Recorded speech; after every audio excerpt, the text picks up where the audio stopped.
Place au jeudi des professions de santé, 5e numéro. Alors, bienvenue à ces milliers d'infirmières, pharmaciens, kinés, dentistes, ergothérapeutes qui rejoignent les médecins fidèles à cette émission et qui sont désormais fidèles aussi à cet espace unique de débat télévisé entre professions de santé. À mes côtés, représentant de notre partenaire, le groupe Vive, le docteur Nicolas Leblanc, médecin de santé publique, que vous connaissez désormais très bien. Bonsoir Nicolas, un sujet très JPS quand même. Bonsoir Jean-François, un sujet très JPS, oui, où les coopérations entre professionnels de santé sont essentielles dans le domaine, donc ravi de pouvoir en discuter avec nos invités. Et nos invités sont ce soir Alexandra Roren, qui représentera une des professions indissociables de la médecine physique, celle de kinésithérapeute, profession qu'elle exerce en qualité de cadre également à l'hôpital Cochin. Farida Mebarek Falouti, qui est coordinatrice des plateaux techniques, ancienne ergothérapeute à l'hôpital Sainte-Marie, et enfin à Paris. Et enfin le professeur François Ranou, qui est rhumatologue, rééducateur à l'hôpital Cochin, également à Paris. Alors, bonsoir. Bonsoir. Vous êtes toutes les deux coordinatrices. Qu'est-ce que ça signifie? On commence avec vous, Farida. Donc, coordinatrice des activités de rééducation, ça signifie manager l'ensemble des rééducateurs de nos établissements. Donc, être sur le terrain auprès d'eux, nous assurer que les ressources sont en adéquation avec les besoins des patients. C'est aussi faire le lien avec les autres équipes, notre équipe de rééducation, mais l'équipe médicale, les équipes soignantes. Globalement, c'est combien de personnes À l'hôpital Sainte-Marie, c'est 70 rééducateurs. Donc vous dirigez 70 rééducateurs qui vous écoutent? Oui, bon. La plupart du temps. Pareil pour vous, Alexandra, combien de personnes? Il y a un peu plus de 30 personnes dans l'équipe, donc je ne suis pas la seule cadre, mais je pense que coordonner, c'est permettre à tout le monde de travailler ensemble pour le mieux. Donc c'est aussi permettre d'avoir les meilleures conditions matérielles possibles, ce qui n'est pas toujours évident. Et puis un autre pan, c'est aussi favoriser l'actualisation des connaissances de chacun et la communication de l'ensemble des intervenants. Alors, François Ranou, kinésithérapie ou ergothérapie en première ligne, tout de suite, je vais dire en première intention? Ça dépend des besoins du patient. Oui, ça dépend des besoins du patient.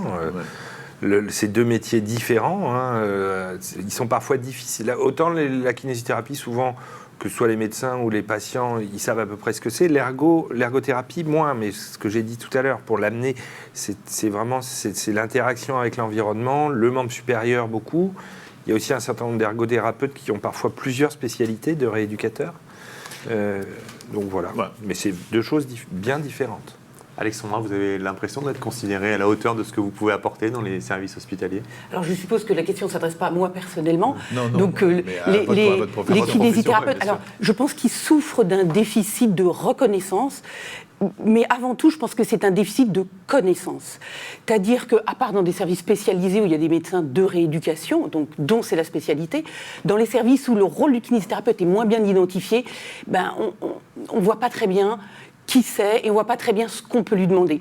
Donc sans doute qu'on n'utilise pas ses compétences à la hauteur de ce qu'il pourrait apporter. Ça pourrait être ambigu ce que vous avez répondu, déficit de reconnaissance et déficit de connaissance, c'est-à-dire que qui a un déficit de connaissance? Alors déficit de connaissance des médecins prescripteurs, par exemple. Que c'est pas un déficit pas du de tout connaissance, un déficit de connaissance oui. Du kinésithérapeute. Farida, vous trouvez qu'on donne suffisamment de temps pour les patients dans votre spécialité? En ergothérapie, oui. Alors dans notre établissement, les ergothérapeutes, on a une équipe assez conséquente d'ergothérapeutes.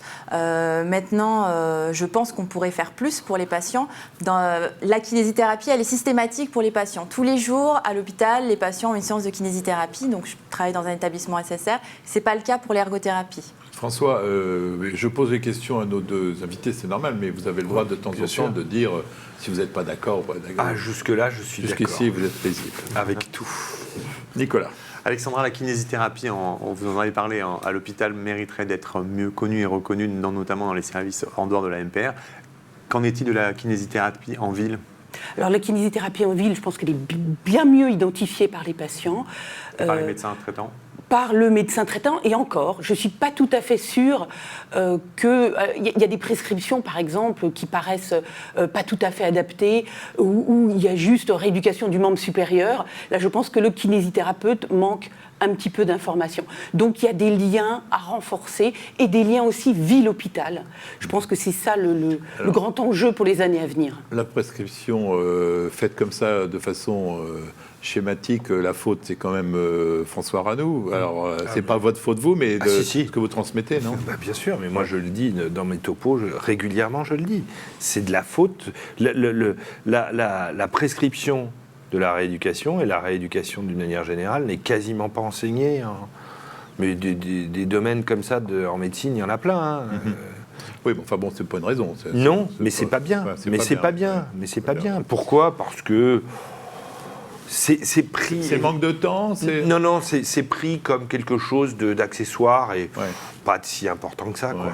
L'acte chirurgical, lui, est bien. Bien sûr. Et d'ailleurs, c'est lié aussi à la rémunération de l'acte. Hein. Il suffit de regarder la rémunération. Qu'est-ce qui est rémunéré? On s'intéresse à ce qui est rémunéré. Hein. Il faut être honnête. Vous, Farida, la question est difficile parce que j'ai appris dans l'émission précédente qu'un ergothérapeute, il n'y en avait pratiquement pas en ville. Donc, Alors, il y en a quand même en ville, mais par contre, l'ergothérapie n'étant pas prise en charge par la sécurité sociale, les patients y ont très peu accès. Donc, ça reste pour des patients qui sont capables de financer ces prises en charge-là. Ça peut paraître scandaleux, ça, François. Comment ça se fait que l'ergothérapie n'est pas remboursée? C'est quelque chose de totalement anormal. Et puis c'est un frein, bien évidemment. Et on a une raison, pourquoi? Parce que quand au moment où on voit qu'on va faire le reste à charge pour les lunettes, exactement. On peut se demander pourquoi l'ergothérapie n'est pas présente. Exactement, on entend d'autres choses. Je pense qu'avant d'aller rembourser des actes non médicaux ou non paramédicaux, on ferait mieux d'abord de rembourser en ville la psychologue, l'ergothérapeute. Vous organisez pas pour le faire? Alors, les ergothérapeutes et les associations d'ergothérapie militent auprès des ministères pour pouvoir avoir une prise en charge de la sécurité sociale, mais pour l'instant, on n'en est pas là. Donc, aujourd'hui, les ergothérapeutes de ville, elles interviennent essentiellement auprès d'enfants qui, eux, ont des prises en charge au niveau des MDPH, mais les adultes, notamment les patients AVC qui sortent après des hospitalisations de jour et qui ont encore besoin de relais en ville, ne bénéficient pas d'ergothérapie, et c'est nous, à l'hôpital, qui faisons en sorte de laisser sortir nos patients qui en ont besoin le plus tard possible pour éviter une perte de chance qui serait due à un manque de moyens financiers pour financer une prise en charge indispensable. Et c'est combien un acte d'ergothérapie en ville? En moyenne, une séance, c'est 50 €. Et il faut combien de séances en ville? Une séance de 45 minutes, c'est 50 €. Un patient hémiplégique, par exemple, qui serait encore déficitaire au niveau de son membre supérieur, aurait au moins besoin d'être pris en charge 3 fois par semaine. Vous imaginez 150 € par semaine. Tout de suite, ça fait un tri dans les personnes qui peuvent y avoir accès et ceux qui n'y ont pas accès. Et ça coûterait beaucoup moins cher qu'une hospitalisation prolongée. Clairement. Avec le coût de journée. Une journée d'hôpital de jour, ça coûte beaucoup, beaucoup plus cher que les 50 € de la prise en charge ergo et les 30 € de la prise en charge kiné. Souvent, ils sont kiné-ergo. Je vais être honnête, je découvre un peu l'ergothérapie et je m'aperçois qu'on n'a pas fait assez d'émissions sur ce sujet, mais on va arranger cela. Vous avez dit, Thierry Ranoux, dans l'émission précédente, que c'était fondamental, le rôle de l'ergothérapeute. Ah oui, bien sûr. Bah non, mais c'est fondamental parce que parfois, je dis ça sous le je dirais le couvert de mes collègues, mais c'est clair que pour résumer, souvent la kiné c'est vraiment c'est l'appareil locomoteur, c'est se sauver de la grosse bête qui veut nous manger, et donc l'ergothérapie est quelque chose de beaucoup plus fin, qui est lié beaucoup plus à l'environnement, qui est lié au membre sup, qui est lié à la vie de relation. Okay, même si bien évidemment entre les deux professions il y a des overlaps, hein, c'est clair, mais des overlaps qui sont dus souvent au fait que, notamment en ville, qu'il n'y a pas d'ergothérapeute en ville, en fait. Overlap qu'on traduirait par superposition. Ouais, d'accord. Ça doit vous aller droit au cœur, cette déclaration. Oui, tout à fait. Alexandra, vous trouvez que la communication est bonne entre vous, médecins, même ergothérapeutes? Alors pour prendre l'exemple du service dans lequel je travaille, oui, il y a une grande qualité de relation, de communication, parce que je pense que chacun a connaît ses compétences et les compétences de chacun sont reconnues, mais il y a à la fois ce travail en commun, c'est-à-dire qu'il y a des vraies compétences partagées. Et que je pense que ça serait caricatural, et je pense que Farida sera d'accord avec moi, l'ergothérapeute, c'est pas le membre sup. Moi, je dirais, le kinésithérapeute, c'est la rééducation du mouvement, l'ergothérapeute, c'est la rééducation par et de l'activité. Voilà, c'est la grande différence que je ferais. C'est très complémentaire et il faut arrêter de s'arc-bouter sur la définition des actes de chacun. Il y a des choses à faire ensemble pour le bien du patient. Alors, n'oubliez pas que vous ne représentez pas uniquement vos services qui sont des modèles et qu'effectivement, vous représentez toute votre profession. Farida, l'ergothérapie est considérée à son juste niveau par les autres Elle n'est pas toujours considérée à son juste niveau par les autres, et je vais juste revenir sur la communication juste avant. Effectivement, moi aussi, je travaille dans un établissement où j'ai le sentiment qu'on travaille en synergie, en collaboration, mais ce n'est pas toujours le cas. Je dirais que la communication, elle est aussi très personnodépendante, c'est-à-dire que l'organisation de l'établissement va garantir la communication. On va avoir des staffs pluridisciplinaires, des temps dédiés où on va mettre tout le monde ensemble et ils vont être obligés d'échanger sur le devenir du patient. Mais c'est aussi très personnodépendant. On a de moins en moins de temps pour avoir ces échanges sur le terrain. On a du mal à staffer tous les patients chaque semaine, alors que parfois ce serait nécessaire. Et du coup, je dirais que la communication, elle n'est pas toujours facile, parce qu'il y a aussi... il y a des personnes qui savent travailler en équipe, d'autres qui le font aussi moins. C'est le propre, exactement. Donc l'organisation doit le garantir, et aujourd'hui, je trouve que l'organisation elle a du mal à garantir ces temps de communication. Les temps de communication, les temps où on est en staff, c'est des temps où le kiné ou l'ergo ou l'ortho elle n'est pas auprès du patient. L'activité sur un plateau technique ne peut pas s'arrêter pour que tout le monde puisse discuter, parce que s'arrêter, c'est pas possible. Donc je dirais que ça devient quand même de plus en plus difficile de garantir un niveau de communication satisfaisant. Alexandra va rajouter un terme, mais je voulais juste demander, ce temps de communication, ce temps, c'est le chef de service qui l'attribue, c'est donc chef de service dépendant. Non, je vais dire, c'est tout le monde, c'est le patient, chaque patient est unique. Non, mais ce temps que vous avez pour communiquer entre vous, c'est vous qui décidez, les staffs, c'est vous qui décidez. On a nos staffs, oui, bien évidemment, mais on ne peut pas non plus passer notre temps hors sol en staff. Apparemment, ça manque de temps, donc il faut un ajustement entre vous. Bien sûr. Alexandra. Oui, je disais que je suis tout à fait d'accord avec Farida. L'entente de différents partenaires dans le service ne peut exister que s'il y a des temps de communication, mais au-delà de ça, je pense que ça ne peut exister que si chacun se sent à sa place et se sent reconnu à sa place. Et l'ensemblier pour organiser tout ça, on l'a vu dans la précédente émission, c'est complexe, c'est le spécialiste plutôt que le médecin traitant. Et comment ça se transfère? Ça dépend si on est en ville ou si on est à l'hôpital. Et dans la à l'hôpital, il est clair que celui qui est le mieux à même d'animer ce genre d'équipe, c'est le médecin de MPR. Ça, et on peut le prendre. On peut prendre le problème par tous les. Si c'est un médecin non MPR, en général, et on le sait aujourd'hui, les kinésithérapeutes sont pas très heureux. Pourquoi ? Parce que le médecin non MPR ne connaît pas bien la rééducation.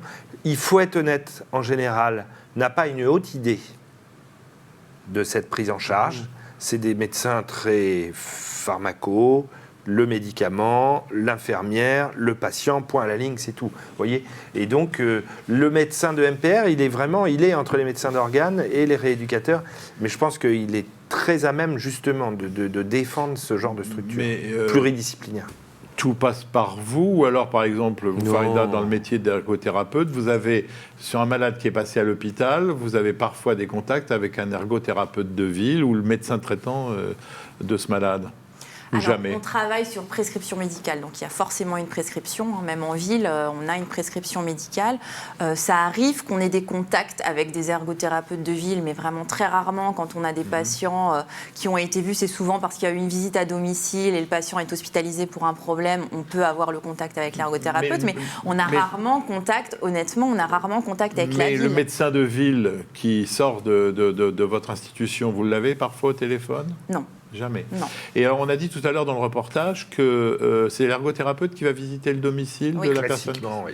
Donc, vous sortez de l'hôpital. Une de nos missions, c'est de préparer le retour à domicile, donc avec l'assistante sociale, très souvent en collaboration avec elle. Et oui, on va visiter le domicile, on va mettre le patient en situation chez lui et on va s'assurer que la sortie de l'hôpital est possible en sécurité. Le kiné ne fait pas la même chose, parce que ce n'est pas toujours de l'ergothérapie, c'est de la kiné. Vous n'allez pas aussi au domicile, vous, non? Alors, c'est moins dans nos habitudes, Oui. mais nous, il nous arrive d'envoyer à la fois un ergothérapeute et un kinésithérapeute pour leur vision complémentaire au domicile. On commence à mieux comprendre. Alors, on a beaucoup parlé de réadaptation en rhumatologie, mais un des premiers champs d'application, et c'est votre domaine, Farida, est la neurologie. Thierry Borsat est allé à l'hôpital Sainte-Marie à Paris pour apporter quelques témoignages dans la relation entre professions de santé. Les médecins jouent un peu le rôle de chef d'orchestre avec les rééducateurs, mais les rééducateurs ne connaissent pas parfaitement leur partition. La coordination se fait autour de synthèses pluridisciplinaires hebdomadaires où sont présents également les acteurs sociaux. Au cours des synthèses pluridisciplinaires, les rééducateurs expriment le mode d'évolution du patient et les possibilités qui sont nouvelles au fur et à mesure de leur récupération. Et à ce moment-là, les médecins modifient leurs prescriptions ou ajoutent d'autres prescriptions de rééducation. L'échange peut être également quotidien. Dès qu'il y a un problème ou que le rééducateur est alerté par quelque chose, il en informe immédiatement le médecin. Il nous arrive très souvent de descendre, puisque le plateau technique est en bas, sur le plateau technique, observer un patient au cours de sa rééducation, kinésithérapie ou ergothérapie. Et je dois dire que dans notre service, la communication fonctionne très bien, donc je ne vois pas comment on pourrait encore améliorer les choses, si ce n'est d'organiser les visites d'étage où tous les rééducateurs sont présents. Parce que les rééducateurs, c'est une chose importante, les soignants aussi. Et nous, ce qui nous soucie énormément, c'est de faire communiquer et les soignants et les rééducateurs ensemble. Car les soignants ont une vision du patient dans les unités d'hospitalisation qui est parfois complètement différente de ce que le patient peut faire sur un plateau de rééducation. La relation thérapeutique, enfin la relation médecin-thérapeute, mais pour moi elle est essentielle. Elle va être très dépendante de la confiance que le médecin nous accorde et que nous accordons en retour au médecin. Ça c'est capital selon moi. Après, elle est efficace dans la mesure où les informations sont partagées de façon ouverte et dans la mesure où les informations sont prises en compte pour permettre la suite des soins. La principale difficulté de communication avec les médecins, ça vient selon moi de la différence de prise en charge. On est dans une prise en charge quotidienne, de longue durée. On est sur des séances de 45 minutes. C'est presque de l'intimité avec le patient. On connaît toute sa vie, on connaît toutes ses difficultés. On est au contact du patient, on a un contact humain, presque un contact cutané, de toute façon, puisqu'on touche la personne. Le médecin est de fait beaucoup plus à distance et voit moins le patient. Alors ça, c'est des contraintes éventuellement logistiques pour la plupart. C'est pas une question de volonté du médecin, même très rarement. Si les médecins pouvaient passer plus de temps avec leurs patients, je pense qu'ils le préféraient. Mais bon, on a des services du 23 à 30 à 40 personnes en fonction des absences des différents médecins, ce qui est très difficile pour le médecin d'être présent au quotidien pour le malade. Donc forcément, les informations qui vont transiter entre le kinésithérapeute, le malade et le médecin peuvent amener à être contradictoires. On n'est pas dans la même temporalité. Alors quand on a des avis contradictoires, c'est le médecin qui va trancher puisqu'il est prescripteur, c'est lui qui fait autorité en termes de décision médicale, donc la décision lui revient, même si parfois, justement, notre expérience du patient peut nous amener à être en désaccord. Alors, il y a beaucoup de choses dans ce dernier témoignage. On n'est pas dans la même temporalité, dit-il. Il faut bien comprendre que le médecin est chef d'orchestre, ça on l'avait compris, mais est-ce que c'est un orchestre qui connaît parfaitement la partition, toujours ? Je vous demande à vous, il n'écoute pas François Ranaud, vous pouvez dire ce que vous voulez. Je rejoins ce qui a été dit sur le reportage. Effectivement, on n'est pas du tout dans la même temporalité avec les médecins. Les rééducateurs, on voit les patients tous les jours, leur évolution, leur progrès, leurs difficultés. Le médecin le voit dans notre établissement à minima une fois par semaine. Du coup, effectivement, on a tendance, nous, à nous avancer parfois auprès du patient et avec un médecin qui n'est pas du tout sur le même niveau d'information, même si aujourd'hui on a des dossiers médicaux informatisés qui permettent de partager l'information en temps réel, ce n'est pas forcément le cas. Et on manque de ces temps d'échange et de communication. Alexandra, jamais de fausses notes? Si, bien sûr. Mais je pense que ce qui est important, bien sûr que le kinésithérapeute ou l'ergothérapeute ne doit pas se prendre pour le médecin de rééducation, mais le médecin de rééducation n'est pas non plus le kinésithérapeute ou l'ergothérapeute ou un autre personnel de rééducation ou l'orthoprothésiste. C'est-à-dire qu'il faut respecter le périmètre de chacun. On a le Karajan de la rééducation. Après ces témoignages, vous mettez un peu de modestie dans le rôle du chef d'orchestre? Ni modestie, ni fausse modestie. Non, je pense que chacun son rôle. C'est comme, je le dis souvent, c'est comme à l'armée. Un capitaine, il ne fait pas la même chose qu'un adjudant ou qu'un général. Chacun a son rôle. Et pour que les choses marchent, vous avez vu la grosse différence avec une structure, je dirais, médicale classique, c'est qu'il y a énormément d'acteurs. Et donc, il faut quand même, c'est sûr, il faut avoir un certain charisme. Sauf pour reprendre votre image, que c'est assez rare dans l'armée que le caporal vienne dire « Mon général, ça ne fonctionne pas ce que vous avez dit ». C'est vrai, alors que là, pas du tout. Ouais. On a beaucoup plus, en tout cas nous, dans notre structure, on a des staffs multidisciplinaires, on en a plusieurs par semaine, soit liés à des maladies particulières, soit liés au plateau technique sur lequel sont actuellement... Mais il ne faut jamais oublier qu'en hospitalisation traditionnelle, avec les infirmières délivrent également un certain nombre de médicaments et on a aussi une relation qui est ce qu'elle est, mais qui est indispensable. Il faut, là, et je le dis souvent, et je le dis aussi aux internes et aux étudiants, aux jeunes étudiants, cette hiérarchie de santé est fondamentale. C'est elle qui permet justement d'être sûr d'avoir un contrôle à tous les niveaux, un contrôle qualité. Et ce qu'il faut par contre, c'est qu'il y ait un retour. S'il n'y a pas de retour, ça ne sert à rien. S'il n'y a pas de retour, c'est une dictature. D'accord ? Mais il est fondamental que chacun sache qui est le chef de qui et comment ça se passe. Alors je sais que ce que je dis n'est pas très à la mode, mais c'est dans certains domaines, c'est la même chose dans l'aviation par exemple, c'est la même chose. Il y a quelques domaines comme ça où on touche en tout cas à l'humain, où il faut une structure très organisée, mais très organisée dans les deux sens. Vous avez le droit de répondre si vous n'êtes pas d'accord avec ce que dit le professeur Ranou. Je suis d'accord. Je pense qu'il faut quelqu'un pour prendre les décisions et cette place, c'est la place du médecin. Il faut que les rééducateurs, parce que cette frustration, parce que c'est vécu comme une frustration parfois de ne pas être entendu. À faire modifier des prescriptions ? On arrive bien sûr à faire modifier des prescriptions. Et je dirais que ceux qui n'y arrivent pas sont pas ceux qui convainquent le moins. C'est la façon dont on va argumenter une modification de prescription. Voilà. Venir et dire mon patient ne progresse plus, il n'y a plus besoin de kiné, il n'y a plus besoin d'ergo, c'est pas la même chose qu'avoir fait des bilans intermédiaires qui montrent aux médecins de façon pertinente et objective. Voilà. Très nombreuses.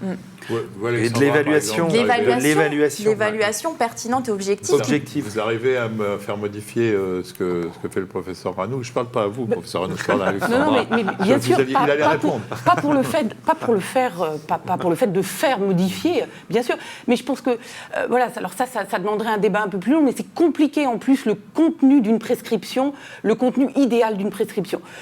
À titre personnel, moi je pense qu'il faut qu'il y ait le diagnostic médical, le diagnostic lésionnel, et qu'il y ait des objectifs définis.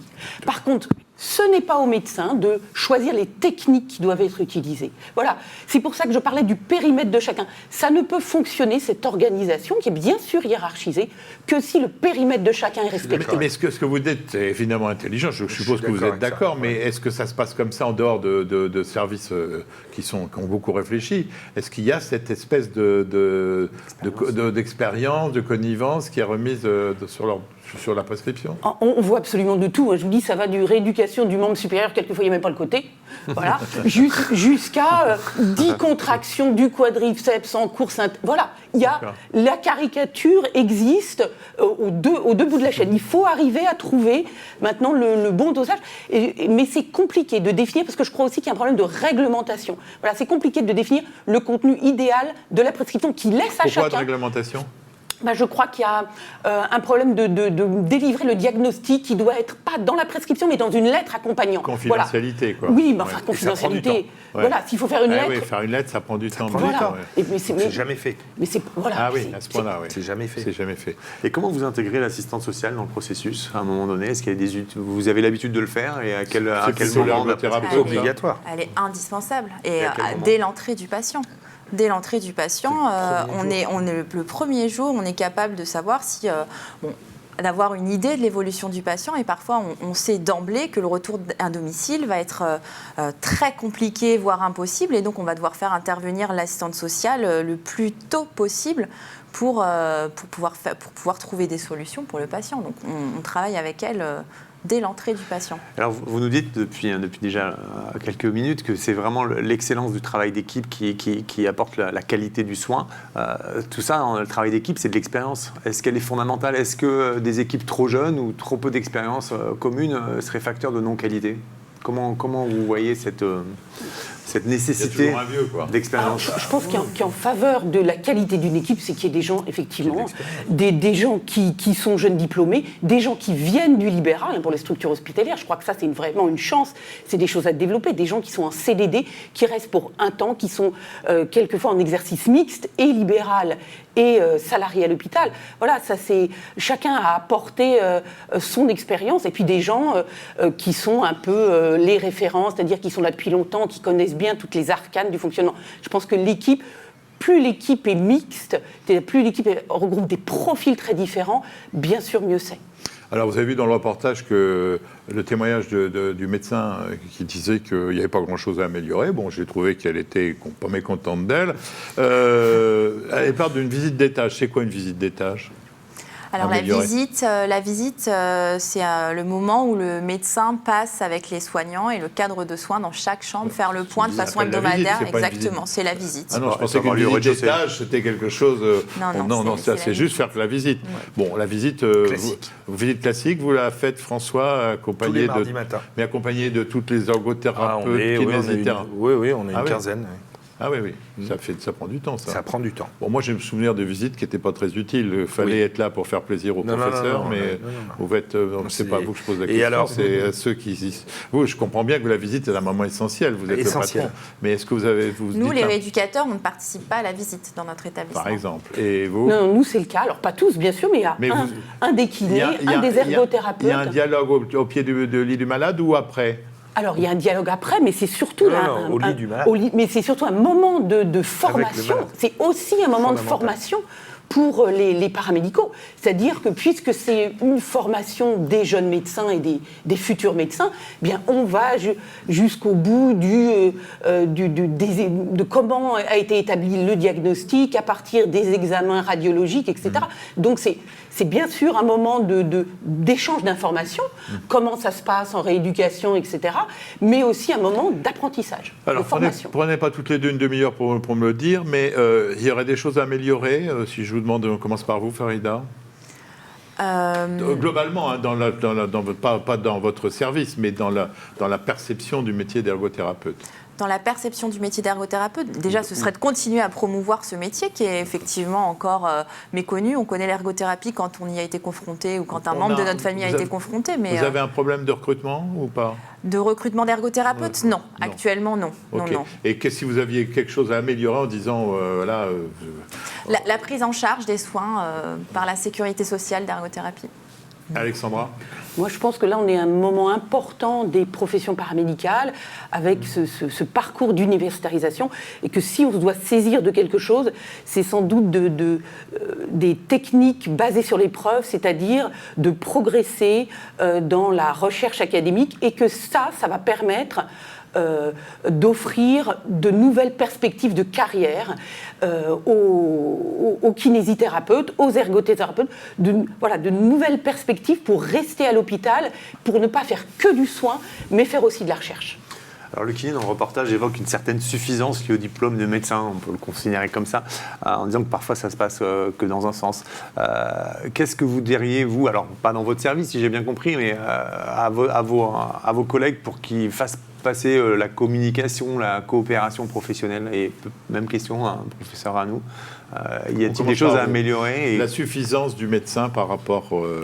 Je crois que ça, c'est quand même, c'est un peu des poncifs. Hein.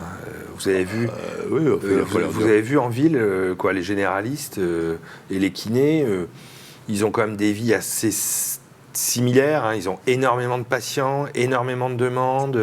Je crois qu'on n'est plus du tout. Ça, c'est des années. Il n'y a plus de mandarin à l'hôpital, donc il n'y a plus de médecins pontifiants. Moi, j'ai pas l'impression. En tout cas, c'est pas du tout l'expérience que j'ai. Bien de mes collègues. Au contraire, ils sont là plutôt à essayer de s'aider entre eux parce que la médecine de ville, c'est compliqué et de pouvoir avoir des soins de qualité avec des kinésithérapeutes, etc. Et donc, on est plutôt aujourd'hui dans un schéma très différent, très collectif et coopératif. Du côté du service de Cochin, on acquiesce, c'est-à-dire que vous avez une expérience qui est similaire à celle de François par rapport aux gens, mais c'est un médecin de votre institut qui disait ça, donc apparemment il n'a pas la même perception des médecins, lui.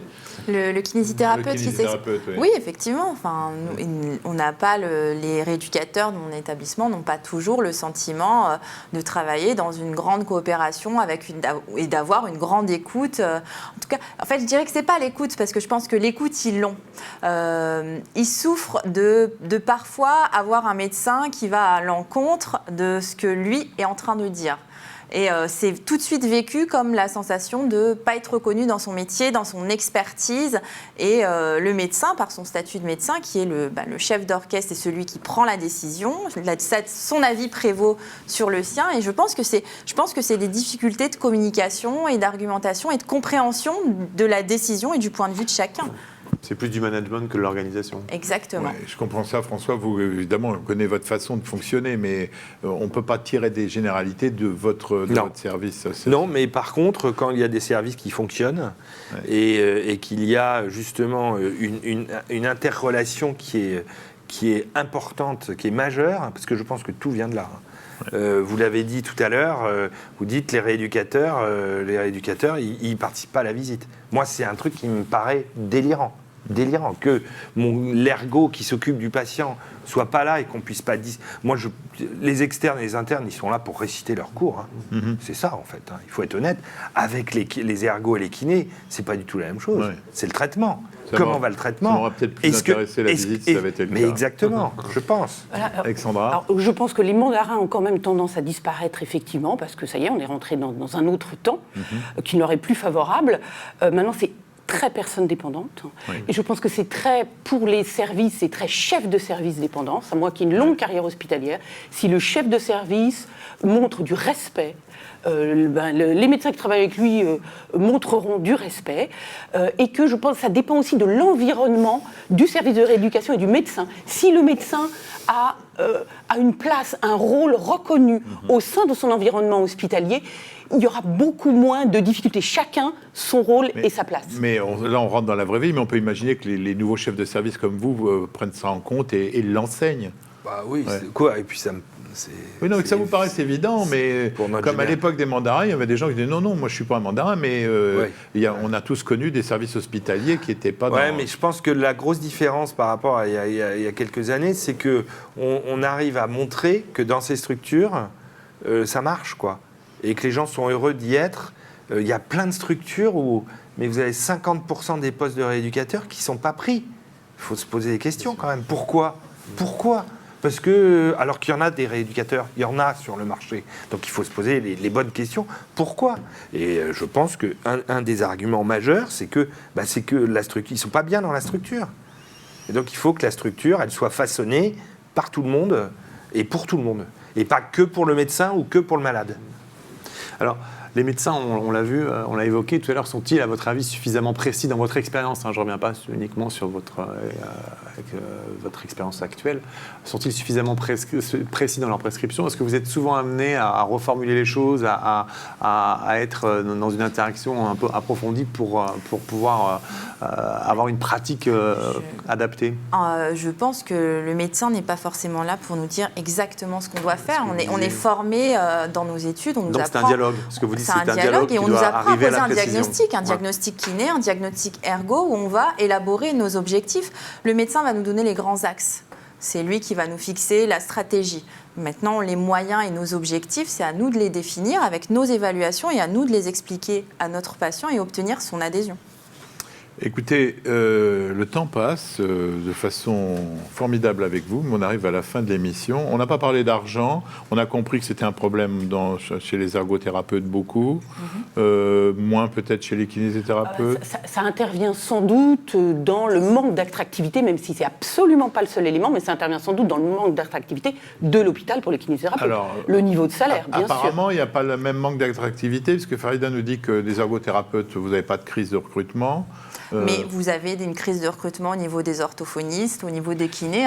Je vis la même chose dans mon établissement. Tous ceux qui peuvent s'installer en ville, effectivement. Une concurrence absolument pas libérale. Et le privé aussi. Le privé pratique des salaires qui sont très loin des nôtres. François. Pour revenir, moi je voulais dire une chose, c'est sur l'excellence. Aujourd'hui, l'excellence en médecine, on la connaît. C'est dans des grands CHU où vous avez des grandes spécialités avec des grands patrons et qui font des choses qui sont, bien évidemment, le but n'est pas de faire ça dans tous les hôpitaux. Là, vous avez cet exemple-là. Entre Sainte-Marie, où vous avez l'excellence de la rééducation neurologique, où chez nous, vous avez une bonne rééducation ostéo-articulaire. Non, mais ce que je veux dire, c'est ça ne veut pas dire qu'il faut fonctionner de la même manière quand on est à l'hôpital de Rambouillet ou qu'on habite au fin fond du Cantal. Vous voyez ce que je veux dire? Comme en médecine, il y a la même chose, et ça, c'est ça que j'essaye de faire comprendre. Et chez les kinés, pour moi, il y a la même chose, le même gap entre un généraliste et un patron de médecine. Chez les kinés, il y a la même chose. Et ils sont... Vous voyez ce que je veux dire? Et nous, on est avec des kinés qui sont ultra spécialistes. C'est des grands spécialistes. Je vous remercie de ne pas avoir dit Romorantin parce que vous me connaissez, mais c'était déjà une forme de conclusion. Réfléchissez à la conclusion finale, elle sera pour vous. On va faire maintenant une conclusion et on va commencer avec vous, Alexandra. Moi, j'ai retenu que vous n'avez pas la même temporalité avec les médecins. Mais c'est peut-être pas ça votre conclusion. Alors, non, sans doute qu'on n'a pas la même temporalité, parce que, encore, pourquoi toujours vouloir comparer des activités d'occupation? C'est très différent. On n'est pas dans un système de concurrence avec le médecin. Je rebondis juste, moi, et ça sera ma conclusion sur l'excellence. C'est pas l'excellence de la prescription qui va garantir l'excellence du soin et, a fortiori, l'excellence du résultat. C'est l'excellence, c'est-à-dire le meilleur soin possible au niveau de chacun, dans la spécialité de chacun. Et ça repose sur aussi s'investir dans les investigations scientifiques pour avoir des techniques basées sur les preuves. Vous êtes un excellent témoin de votre profession. Farida, vous allez l'être aussi pour l'ergothérapeute. Moi, j'ai retenu que c'est vous qui évaluez la qualité de vie du patient. Alors, c'est le patient qui évalue sa qualité de vie, mais c'est vrai que notre objectif en tant qu'ergothérapeute, c'est de favoriser l'autonomie du patient, lui permettre de retourner à domicile et lui permettre de reprendre ses activités de vie. Donc, effectivement, on cherche à favoriser la qualité de vie du patient et lui permettre de reprendre sa vie. Ça peut être une conclusion, ou vous voulez rajouter un mot plus général, non ? Ça peut être une conclusion. J'ajouterais par rapport à tout ce dont on a parlé, que ce qui est essentiel dans la prise en charge des patients et dans les métiers de la rééducation, c'est le travailler ensemble. Je pense que c'est des métiers qu'on fait parce qu'on aime travailler en équipe et effectivement, la qualité des soins et la qualité de la prise en charge va dépendre de la qualité du travail collaboratif de l'équipe qui prend en charge le patient. Dernier mot de nos invités pour vous, François. Moi, je dirais que la rééducation, en général, a clairement un avenir. Je pense que tout est devant, pour une raison simple, c'est qu'aujourd'hui, l'espérance de vie, elle augmente, mais pas beaucoup. Par contre, l'espérance de vie sans handicap ça augmente peu, c'est quasiment 15 ans d'amputés. Et ces 15 ans, c'est dû à quoi ? Sur la qualité de vie, c'est surtout les maladies de l'appareil locomoteur et les maladies neurologiques. Et le cœur de métier, justement, pour prendre en charge ces patients, c'est la rééducation et les médecins de rééducation. Donc on va avoir de plus en plus besoin de nous, et tant mieux. Merci. Votre conclusion, Nicolas ? Écoutez, moi, de jeudi de professionnels de santé en jeudi des professionnels de santé, on s'aperçoit que les coopérations professionnelles dans notre paysage épidémiologique des maladies chroniques, l'entrée moyenne en maladie chronique, l'âge moyen est à 63 ans et l'espérance de vie à 82 ans quand on a la moyenne homme-femme. On voit bien que ces 20 ans-là seront faits de séquelles, seront faits de prise en charge de ces séquelles, en tout cas de ces accidents. Et je crois que la coopération professionnelle, c'est vraiment un des signes de notre système de santé actuel et futur, espérons-le. Et moi, je retiendrai les mots confiance et partage des informations dans les deux sens, bien évidemment. Thème du prochain JPS ? Un thème passionnant et rarement traité, la santé et environnement. Ah oui, il y a beaucoup de choses à dire. Bon voilà, cette soirée est terminée. Merci à nos invités qui ont été brillants. Merci à tous ceux qui nous regardent. N'oubliez pas que nos émissions sont disponibles 2 mois après leur première diffusion pour les internautes professionnels sur notre chaîne YouTube Fréquence Médicale. J'espère que ces JPS sont devenus un rendez-vous incontournable pour le dialogue entre tous ceux, et je m'y ajoute, qui pensent que le bien-être des humains passe beaucoup par notre entente. Merci Nicolas. En attendant le prochain rendez-vous, portez-vous bien.